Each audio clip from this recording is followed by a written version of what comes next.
क्या टेलीविजन का दर्द दुख आपको नजर नहीं आता है? क्या टेलीविजन के वो बच्चे आपको नजर नहीं आ रहे हैं जिन बच्चों को स्कूलों से निकाला जा रहा है? अभी एक बच्चा हमारे पास प्रोटेस्ट में आया था, उसने कहा मुझे कि वहां पे मेरे टीचर्स जो है मुझे स्कूल से निकाल रहे हैं, इनको आ रहा है। क्या ये ईद के लिए हमें 72 महीने की पेंडिंग वेजेस नहीं दे सकते? क्या उसमें 3 या 4 महीने नहीं दे सकते थे कि हम भी अपने अहल वयाल के साथ खुशी से ईद बनाए? मेरा डेली ईद आ रही है, हमारे पास ईद बनाने के लिए कुछ नहीं है, इसलिए हम मजबूर हो गए, एसडीएम ऑफिस में आए, कहा कि हुकूमत के सामने हम मुतालबा कर रहे हैं।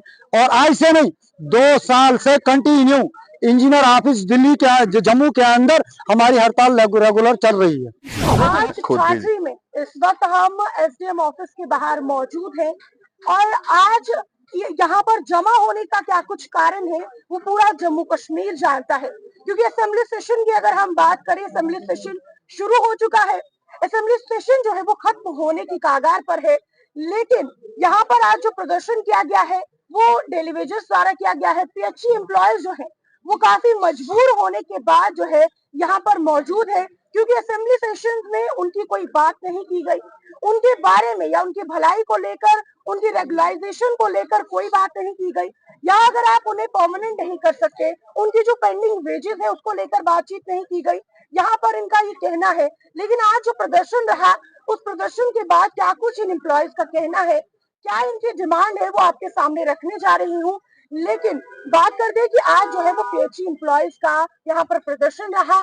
इस प्रदर्शन के दौरान उन्होंने अपनी कुछ डिमांड्स रखी है, जो साफ तौर पर सीधा सीधा यहाँ पर हमारे जम्मू कश्मीर के सीएम उमर अब्दुल्ला से है।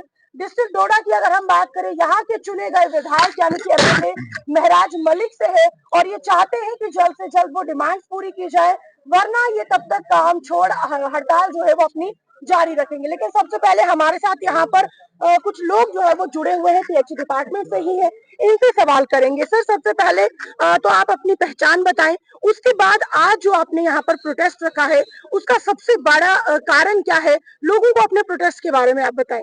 देखिए, सबसे पहले मैं आपके चैनल का शुक्रिया अदा करना चाहूँगा। आप जैसे लोग हमारे पास आते हैं और हमारी आवाज़ को उजागर करते हैं। देखिए, आज प्रोटेस्ट रखने का मतलब इतना ही है कि कहीं बरसों से मेरा टेलीविज़न जो है वो मुफ्त की नौकरियाँ कर रहा है, मुफ्त का पानी चला रहा है। आपको मैंने पहले ही कहा कि पहले ये जवान होकर यहाँ पे आए थे और बूढ़े हो गए हैं, लेकिन इनके साथ इंसाफ नहीं हुआ। तो इसी सिलसिले में हमने यहाँ पे एसडीएम साहब को 15 तारीख मेमोरेंडम दिया था और इनको कहा था कि यूनाइटेड फ्रंट की कॉल जो है वो जम्मू से है, पूरे जम्मू प्रोविंस में 72 घंटे पानी जो है वो बंद रहेगा। तो इसी सिलसिले में हमने ये प्रोटेस्ट किया। हमारी जो जायज डिमांडें थी, आप जानते हैं कि जब इलेक्शन का टाइम था, मैनिफेस्टो में हर इस एक पार्टी ने रेगुलाइजेशन का रखा, टेलीविजन के रेगुलाइजेशन का। लेकिन जब कैबिनेट शुरू होती है, जब फर्स्ट कैबिनेट शुरू होती है, वहां पे एक लास्ट पे एक कोने पे इतना लिखा जाता है उसमें कि टेलीविजन को हम एक अच्छी जिंदगी देंगे।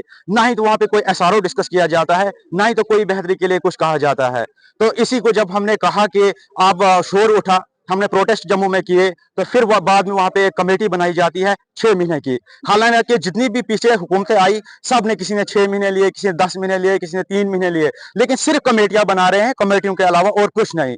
हम वो चाहते थे कि ऐसा रमजान में हम प्रोटेस्ट न करें। हमने उमर अब्दुल्ला सरकार से कहा कि जिस तरह से आपने लद्दाख यूटी ने वहां पे अपने टेलीविजन को मिनिमम वेज एक्ट लागू किया, इसी तरह पे यहाँ पे भी मिनिमम वेज एक्ट लागू कीजिए और उसके बाद आप 6 महीने का टाइम ले लीजिए। लेकिन ये हमें कुछ देना नहीं चाहते, ना तो 72 महीने की पेंडिंग वेजेस देना चाहते हैं, ना ही तो मिनिमम वेज यहाँ पे लगाना चाहते हैं, ना ही तो ये एसआरओ 64 के तहत जो हम चाहते हैं कि हम रेगुलाइज हो जाएं, हमारा हक बनता है 25-25, 20 साल, 10 साल की सर्विस है यहाँ पे लोगों की, लेकिन बिल्कुल टस से मस नहीं है जी।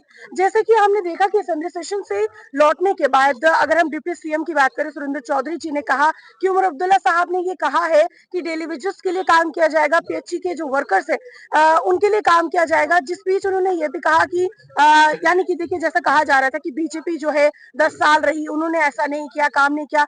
लेकिन फिर बीजेपी ये सवाल करती है लगातार एनसी से कि आपने ये टेलीविजन लगाए थे या पीएचई के लोग आपने लगाए थे, आप इसके लिए काम करिए। उसके लिए फिर अगर हम बात करें कि डिप्टी सीएम का ये कहना था कि जल्द से जल्द ऐसा कुछ कदम जो है वो उठाया जा रहा है, ऐसा सोचा जा रहा है कि पीएचई वालों के लिए कुछ किया जाएगा। लेकिन क्या आपको लगता है कि सच में जिस तरीके से डिप्टी सीएम का कहना है कि पीएचई वर्कर्स के लिए काम किया जाएगा, उनको परमानेंट अगर ना सही तो उनकी वेजेस जो है वो बढ़ाई जाएंगी। तो इस पर आप कितनी सी जो है सहमति रखते हैं? देखिए, मैं एक बात बताता हूँ आपको, ये सिर्फ एक ढकोसला है। ये सिर्फ जो है हमें डाइवर्ट करने की कोशिश की जा रही है कि ये इन लोगों से हम मुफ्त का काम लें, जिस तरह पहले इन हुकूमतों ने लिया। अगर इन्होंने गाड़ियां अपने लिए खरीदनी थी, 90 करोड़ के करीब इन्होंने अपने लिए गाड़ियां खरीदी, और आज एमएलए आपने देखा कि वहां पे आज 1.5 लाख तनख्वाह थी, आज 2 से 3 4 लाख की जा रही है। उसके लिए कहां से पैसा इनको आ रहा है? क्या ये ईद के लिए हमें 72 महीने की पेंडिंग वेजेस नहीं दे सकते? क्या उसमें 3 या 4 महीने नहीं दे सकते थे कि हम भी अपने अहल वयाल के साथ खुशी से ईद बनाए? मेरा टेलीविजन अभी मजबूर है, डिप्रेशन का शिकार है, कई सारे टेलीविजनों ने आत्महत्याएं कर ली है, और ऐसा लगता है कि आगे जो टेलीविजन है, अगर ये और कहीं जाएगा, ये अब उस लायक ही नहीं रहा है कि ये किसी और प्रोफेशन में जाएगा। जिसने 20 से 25 साल इस डिपार्टमेंट को दिए हैं, उसे सब नॉलेज है, सब इल्म है, क्योंकि ये 5 महीने हमारे और निकालेंगे, और 5 महीने करने के बाद फिर से एक बात होगी। आपको पता है कि हर पार्टी ने, आप बोल रहे हो कि बीजेपी ने हमें रेगुलाइज नहीं, बिला शक बीजेपी ने भी हमें इस्तेमाल किया अपने टाइम पे। हम उनको बताते रहे, हमने प्रोटेस्ट दायर किए, लेकिन टस से मस नहीं हुई। लेकिन अभी हम शुक्रिया अदा करना चाहेंगे बीजेपी का कि चलो उस वक्त नहीं, अभी तो कम से कम असेंबली में आ जाओ। और हमारे जो यहाँ पे होनहार एमएलए महराज मलिक साहब हैं, उन्होंने पहले 1-2 दिन असेंबली में बात उठाई, लेकिन मैं उनसे गुजारिश करता हूं कि तमाम एमएलए, चाहे महराज मलिक हो, चाहे श्रवण परिहार हो, चाहे दिलीप परिहार हो, जो भी हमारे शक्तिराज परिहार हो, प्यारे लाल जी हो, मैं इनसे कहना चाहता हूं कि इन पहाड़ियों में अगर काम लेना, आप जैसे एमएलए ने टेलीविजन को काम लेना है, इसलिए हर दिन हर घंटे में हमारी बात असेंबली में उठाया जाए, तब जाके आप हमसे काम ले सकते हो। कम से कम अगर अपनी तनख्वाहें आप डबल करवा सकते हो, कम से कम अगर अपनी गाड़ियां आप ला सकते हो। क्या टेलीविजन का दर्द दुख आपको नजर नहीं आता है? क्या टेलीविजन के वो बच्चे आपको नजर नहीं आ रहे हैं जिन बच्चों को स्कूलों से निकाला जा रहा है? अभी एक बच्चा हमारे पास प्रोटेस्ट में आया था, उसने कहा मुझे कि वहां पे मेरे टीचर्स जो है मुझे स्कूल से निकाल रहे हैं क्योंकि मेरे फादर साहब मेरी फीस नहीं भर रहे हैं। बोलो जाए तो जाएगा हम, कौन सा दरवाजा हमने नहीं खटखटाया? लेकिन हमारे साथ अगर किया जा रहा है वो सिर्फ सियासत है और कुछ नहीं है। जिस तरीके से आपने बीजेपी को लेकर कहा, तो बीजेपी ने असेंबली सेशन में अगर आप लोगों ने देखा होगा कि टेलीविजन के मुद्दे को लेकर जब बातचीत चल रही थी, जब वहां पर मुद्दा नहीं उठाया जा रहा था, उसको लेकर असेंबली सेशन से जो है उन्होंने वॉकआउट भी किया था, यानी कि वो असेंबली सेशन से बाहर निकल चुके थे, क्योंकि उनका भी कहना था कि अगर हम अपोजिशन में हैं, लेकिन हम चाहते हैं कि उनका मुद्दा जो है वो उठाया जाए। लेकिन साफ तौर पर अगर बात करें, यहाँ के एमएलए ने भी बात उठाई, सब लोग जो है उठा रहे हैं बात, तो कोई ना कोई थोड़े बहुत सवाल उठा रहे हैं, लेकिन आखिरकार इस मुद्दे का हल कब तक होगा, उसको लेकर आप सरकार से क्या देखिए कहेंगे? मैम, आपने बीजेपी का कहा, जब मोदी जी यहाँ ललकार रैली में जम्मू में आते हैं, उनका एक विधायक उठता है जिगल किशोर जी, वो कहते हैं कि अगर 370 तोड़ने के बाद हमारे पास कोई बड़ा मसला है, वो टेलीविजन के रेगुलाइजेशन है। कौन कहता है? बीजेपी के ऊंचे विधायक कहते हैं ललकार रैली में।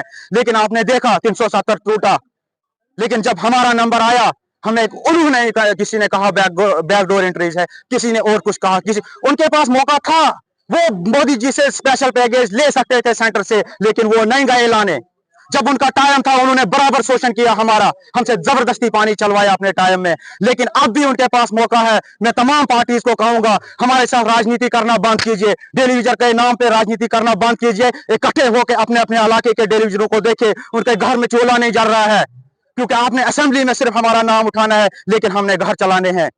क्यों? आप जानते हैं कि 9,000 से किसी का घर नहीं चलता है। जो लोग घर चलाते हैं उनको मालूम होता है कि आज 3,000 का घर में सिर्फ तेल आता है। इसीलिए मैं कहना चाहता हूं कि बीजेपी के पास मौका था लेकिन नहीं किया।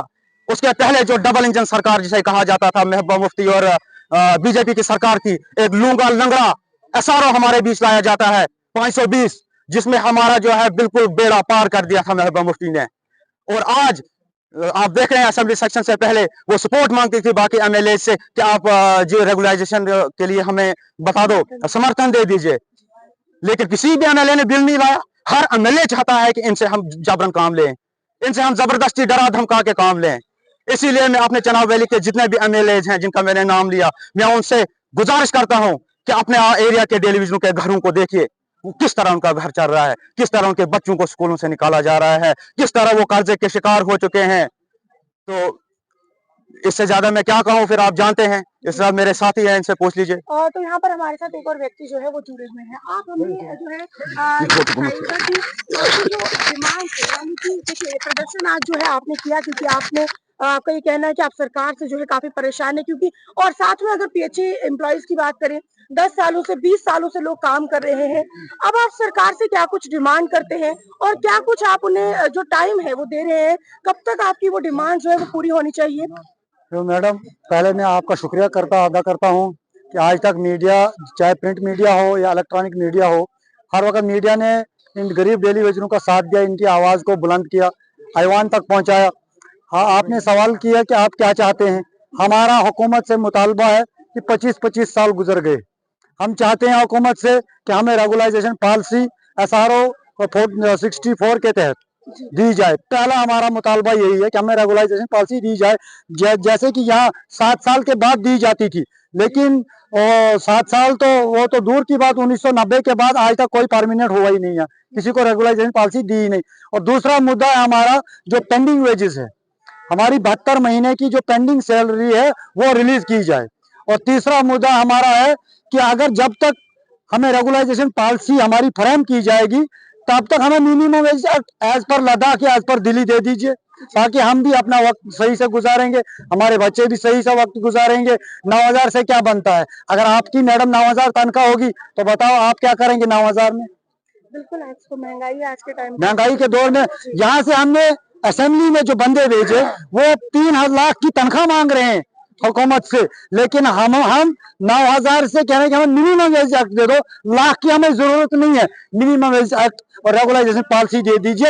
हमारी वो बात नहीं सुनी जा रही, यहाँ के हम मजबूर हो गए काम छोड़ हड़ताल करने पर, और इस माह मुबारक महीने के अंदर इस जुलूस की शक्ल में यहाँ SDM ऑफिस में आने के हम मजबूर हो गए, इसलिए कि होली गुजर गई, हमारे हिंदू भाइयों को कोई तनख्वाह नहीं मिली, ईद आ रही है, हमारे पास ईद बनाने के लिए कुछ नहीं है, इसलिए हम मजबूर हो गए SDM ऑफिस में आए, ताकि हुकूमत के सामने हम मुतालबा कर रहे हैं। और आज से नहीं, 2 साल से कंटिन्यू इंजीनियर ऑफिस दिल्ली के जम्मू के अंदर हमारी हड़ताल रेगुलर चल रही है, लेकिन हुकूमत की आंखें नहीं खुली। LG हुकूमत चल रही थी, या UT है, LG का पास शासन था, लेकिन LG ने भी कुछ सुना नहीं। कभी LG ने एक कमेटी बनानी, कभी दूसरी बनानी। अब उमर सरकार बनी, इन्होंने अपने मैनिफेस्टो में रखा था कि पहली कैबिनेट में आपका मसला हल करेंगे। कैबिनेट भी खत्म हुई, असेंबली भी खत्म हुई, लेकिन हमारा मसला उमर ने क्या असेंबली में रखा कि इनकी कमेटी बनाई जाएगी। 6 महीने के बाद हमने कमेटी बनाने के लिए मसला नहीं उठाया था, हम रेगुलाइजेशन पॉलिसी मांगते हैं, कमेटी नहीं मांगते हैं। हमें कमेटी को क्या करना है? गवर्नर साहब ने भी कमेटी बनाई, और जब उमर की हुकूमत 2014 में थी कमेटी बनाई, जब पोल्यूशन हुकूमत आई BJP और PDP की कमेटी बनाई, नतीजा क्या निकला? वही जो उस वक्त था वही आज भी है। इसलिए हम मजबूर होकर हमने काम छोड़ हड़ताल कर दी। कोई काम पर नहीं जाएगा तब तक जब तक हमारा कोई मसला ना होगा। अगर इसी वक्त हमारे चीफ मिनिस्टर या दिल्ली के हुक्मरान ऐलान करते हैं हमारे हक में, तो अब भी पूरे जम्मू कश्मीर के अंदर पानी चलेगा, अगर नहीं तो पानी बंद रहेगा। तो अगर आपकी ये डिमांड पूरी नहीं होती है तो अगला कदम आपका क्या रहेगा? अगला कदम जो हमारी जम्मू से हमारी फ्रंट के जो बड़े हैं वो क्या बताएंगे। फिलहाल तो हमने क्या किया है, हम काम नहीं करेंगे। अगर गवर्नमेंट के पास परमानेंट मुलाजम है वो आ जाए, वो काम करेंगे, हम नहीं करेंगे। हम बगैर पैसों के काम क्यों करना है? 9,000 अगर हम काम पर जाएंगे, रोड पर मजदूरी करने जाएंगे, 500 दिन का मिलेगा, 5 या 15,000 महीने का मिलेगा। काम ना हो तो कहाँ 15, आराम के साथ तो शाम का खाना खा सकते हैं ना। तो इससे बेहतर है 9,000 को छोड़कर वहां, या तो हुकूमत लिख कर दे हम इनको नहीं करेंगे, इनकी रेगुलाइजेशन पॉलिसी नहीं होगी, इनकी मिनिमम वेज एक्ट नहीं होगा, लिख कर दे दे, हम छोड़ देंगे। तो आपने सवाल किया, हमने ये जवाब दिया कि जब हुकूमत देगी काम करेंगे, नहीं देगी काम नहीं करेंगे। तो यहाँ पर आपने देखा किस तरीके से आज जो है वो प्रदर्शन यहाँ पर किया जा रहा था, और प्रदर्शन के दौरान मांग ये की जा रही है कि सबसे पहले तो रेगुलाइजेशन पॉलिसी जो है उसे लाया जाए। अगर वो नहीं किया जा सकता तो 72 महीनों की अगर हम जो वो बात करें, जो पुरानी पेंडिंग वेजेस है, कम से कम वो जो है हमारी यहाँ पर मिलनी चाहिए। और उसके अलावा जो है इनकी सैलरीज को लेकर अगर हम बात करें, सैलरीज बढ़ाई जानी चाहिए, क्योंकि इन्हें सैलरीज नहीं मिल पा रही है। इनकी सैलरीज इतनी नहीं है कि इनका जो गुजारा है घर का चल पाए। जहां पर अभी हमें ये भी जानने को मिला कि कई सारे ऐसे बच्चे हैं जिन्हें स्कूलों से निकाला जा रहा है, क्योंकि उनके पिता जो है वो इतने मजबूर है, उनकी तनख्वाह नहीं मिल रही है, वो अपने बच्चों की स्कूल फीस नहीं दे रहे हैं, और उनके बच्चों को जो है वो स्कूल से निकलने के लिए मजबूर किया जा रहा है। अब इन लोगों की ये डिमांड है कि चाहे एलजी हो, चाहे सीएम हो, या फिर विपक्ष के नेता हो, या चुनाव वैली के जो एमएलए चुने गए हैं, उनसे ये डिमांड की गई है कि जल्द से जल्द इनका जो मुद्दा है उसे हल किया जाना चाहिए। SRO 64 यहाँ पर लागू होना चाहिए। अगर नहीं होता है तो यहाँ पर कामचोर हड़ताल के साथ साथ पूरे जम्मू कश्मीर में जो है वो पानी बंद की कॉल दी जाएगी। अब जो कुछ आपकी राय होगी कमेंट सेक्शन में जरूर रखिएगा। इस खबर को ज्यादा से ज्यादा जरूर साझा करिएगा ताकि पूरे जम्मू कश्मीर में ये आवाज जो है वो पहुंच सके।